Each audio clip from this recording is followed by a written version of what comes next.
تاخدي مني الجنيه ده وتديني حته قرصه؟ بس هو الكيس يعني الكيس ب 100 الكيس ب 100 جنيه، الكيلو بالقرص ب 100 جنيه. كيس القرص ب 100 جنيه؟ اه طب انا ماليش نفسي، طيب اكل واحده؟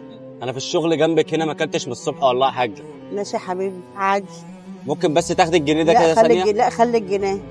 اخلي الجنيه ايه يا حاجه؟ خلي الجنيه عادي، انت زي ابني برضه. بعدين يا حاجه انت ما عادش معاكي بضاعه كتير يعني، ما انت معاك يجراش 4 حاجة. اكياس بس. ربك بيبعت، ربك اللي بيرزق. انا اسف يا حاجه والله. لا ما تأسفش، اسف على ايه؟ لو انت عايز اكتر عادي. عايز اكتر ايه؟ ما انا مش عايز غير واحده بس هفطر بيها. لا يا حبيب قلبي عادي.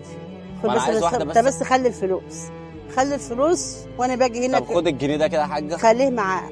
ما انا مش هاخد حاجه ببلاش. بس خليه معاه. انا مش هاخد حاجه ببلاش. اسمع كلام، انت زي ابني وخلاص كده مفيش اي حاجه.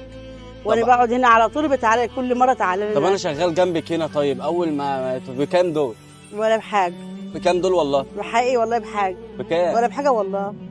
انت ابني. انت شكلك هتتعبيني، انا هلف لك يا حاج. طب انا معلش يا حاجه بس. انت زي ابني يعني شو والدتك برضه. على دماغي طبعا. طب خلاص طبعا ده زي ابني.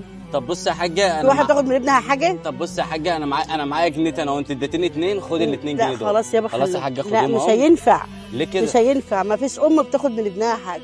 حبيبتي يا ماما ربنا يخليكي، الله يبارك. عادي يا حبيبي. طب الكيس ده بكام طيب؟ عادي خلاص بقى. الكيس ده بكام؟ الكيس ده ب 100. ب 100؟ ماشي يا حاجه، انا اول ما اتوفر معايا فلوس هاجي على طول. ولا اي حاجه، ما تيجي تعالى افطر معايا. ماشي يا حاجه. انت بتقعدي هنا الساعه كام طيب الصبح؟ يعني باجي هنا من الساعه 7. الساعه 7 الصبح؟ الساعه 7 الصبح. والله العظيم. والله العظيم. الله يعينك يا حاج، ربنا يعينك يا رب. عايز اي حاجه تعالى ماليش بالك الا. انا اسف يا حاجه والله. لا ما انا تاسفش. شايف ان انت ما هيتاسف على ايه؟ انا شايف ان انت ما معكيش بضاعه كتير يعني. طب انت بتقولي الكيس ده بيتباع على بعضه. طب اللي هيشتريه هيلاقيه ناقص كده. عادي هقسمه وهبيعه رباع، ما تجراش حاجه. كل ده عشان قلت لا يا حاج انا اسف، انا مش هاخده. لا خلاص. لا ما ينفعش. خلاص يا حاجه، ما هو انت بتقولي انت هتقسميه. لا عشان لا عشان ابيعه هبيعه عادي ما